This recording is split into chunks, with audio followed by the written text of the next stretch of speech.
Bem, hoje com o pesquisador da Unesp, o Lucas Guedes. Boa tarde, Lucas. Boa tarde, tudo bem? Tudo bem? Vamos falar sobre a produção de um fungo que controla doenças em plantas, doenças agrícolas. Vamos falar sobre biotecnologia, na verdade. A utilização de fungos é biotecnologia. Especificamente, que fungo é esse? Nós já temos vários aí que são utilizados. Quem é esse novo fungo? Como é que foi o trabalho de pesquisa? Começamos por aí já. Pois bem, esse que nós trabalhamos foi com tricoderma, né, que é um fungo de solo muito comum, muito utilizado para controle de diversas doenças e para melhorar o desenvolvimento das plantas como um todo. O que nós fizemos no nosso trabalho foi modificar um pouco o processo em si de multiplicação, de crescimento desse fungo, que nós utilizamos um substrato pouco utilizado, de baixo custo e até como reaproveitamento de uma matéria-prima que a gente fez à base de farinha de arroz. Essa farinha de arroz foi feita através de quirera de arroz, que é um subproduto do processamento do arroz. Nós conseguimos, então, otimizar as condições de crescimento desse fungo para conseguir um maior número de propágulos, que nós falamos, né, de conídeos, e assim nós conseguimos fazer uma formulação um pouco diferente também, que teve resultados bastante positivos, tanto em relação a controle de doenças, Tá. no caso a gente avaliou no patossistema de Sclerotinia sclerotiorum, que é o mofo branco, e também com relação à vida de prateleira do nosso produto, que foi bastante satisfatória, bastante estendida. Bom, então trocando em miúdos, vocês deram uma comida nova para esse fungo aí e ele gostou mais, que é o arroz. Exatamente, mais ou menos assim. Mais ou menos isso. Aí ele se proliferou mais rápido e ficou mais eficiente. Qual é a comida que vocês davam antes que ele não gostava? O processo tradicional, pode-se falar, no substrato, É. na indústria utiliza cereais, são Ah, grãos, tá. principalmente o arroz. Então, esse fungo ele coloniza o arroz, ele cresce, vai produzir então os conídeos que nós chamamos, e esses conídeos, após ali um período ali de 10 a 15 dias, eles são extraídos do grão, formulado, então gerado um produto final, um produto comercial. O que nós utilizamos foi algo parecido, só que nós utilizamos a farinha de arroz, mas pensando de retirar um processo na indústria que seria a extração dos conídeos.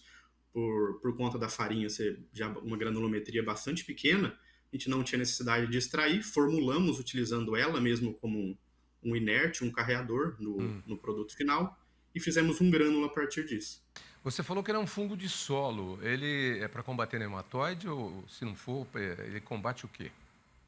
Tem alguns trabalhos, sim, que reportam com efeito com nematóide, principalmente pela produção de algumas enzimas que acabam atuando sobre os ovos. Então, tem um efeito, sim, mas o foco dele, o que ele é mais recomendado é para controle de doenças de solo e também na promoção de crescimento de plantas, solubilização de nutrientes, coisas mais nesse sentido. E como é que é a utilização dele? Como é que ele é colocado na, na cultura? Ele é pulverizado de igual um produto químico comum. É misturado, feito a mistura, vai no tanque, ele é pulverizado. Só que ele é direcionado ao solo, não é um fungo de parte aérea, né? Tá. E a ação dele começa em quanto tempo? Dura quanto tempo? Você precisa repetir isso de quanto em quanto tempo? Como é que é a receita dele, do bolo? Como eu falei, ele é um fungo de solo, ele é nativo, então é comum se encontrar, se isolar, é bastante comum, principalmente quando você vem após a colheita do milho ali, onde você vê bastante matéria orgânica, palha, assim, então você vê bastante ele presente na área, Hum. porque ele é um fungo, além dele controlar outras doenças, ele é um decompositor de matéria orgânica também. Então ele é aplicado, ele vai manter uma população ali no solo, tendo matéria orgânica, substrato, coisas para ele colonizar, principalmente plantas, que ele coloniza as raízes e fica ali naquele ambiente. Então ele se mantém por bastante tempo. Em torno ali de uma semana, você já consegue, se tiver tendo matéria orgânica ali, você já consegue ver os resultados e eles crescendo no ambiente. Então, pelo que você me disse, que ele deixa depositado resíduos no solo, ele acaba servindo também como um substrato, um alimento, uma espécie de adubo para a planta. De certa forma, sim. Ele acaba melhorando sim, o desenvolvimento da planta por N motivos. Tá. Onde é que vocês estão utilizando esse fungo já?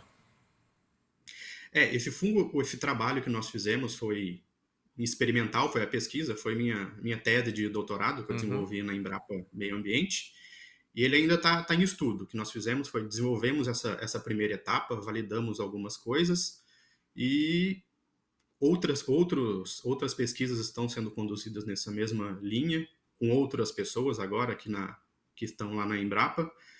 E em uso, acredito que não tem ainda, mas está mais no sentido de desenvolvimento e estudo da técnica, Mas ele visando a já, viabilidade. mas ele já mostrou resultados mais positivos do que os cultivados no outro meio, né? Na verdade, não necessariamente que ele foi melhor do que o outro, é só mais um método, uma forma diferente também que dá para se fazer.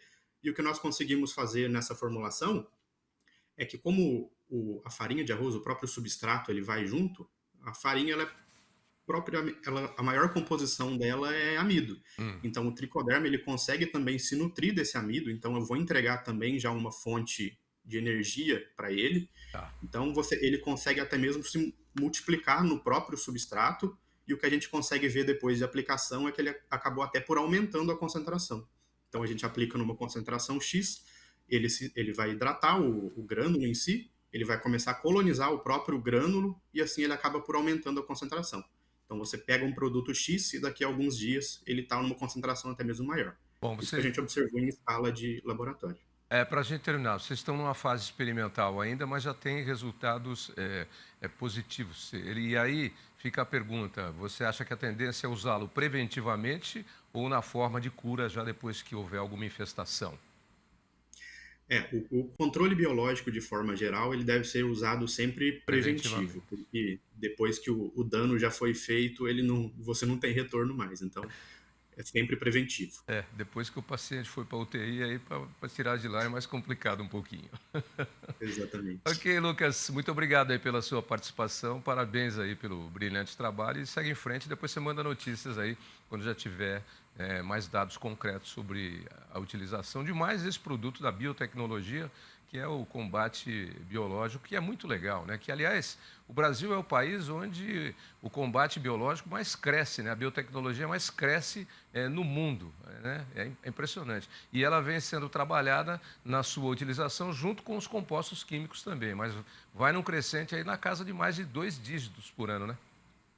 Exatamente. O que diz as pesquisas é que o crescimento do setor de biológico está na casa ali de 15% ao ano. Então, uma coisa que veio para ficar e só vai aumentar daqui para frente.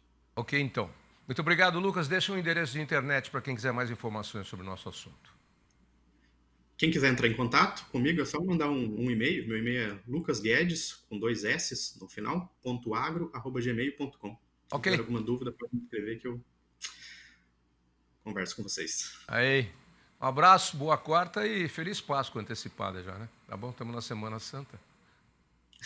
Muito obrigado a vocês. Ok, um abraço.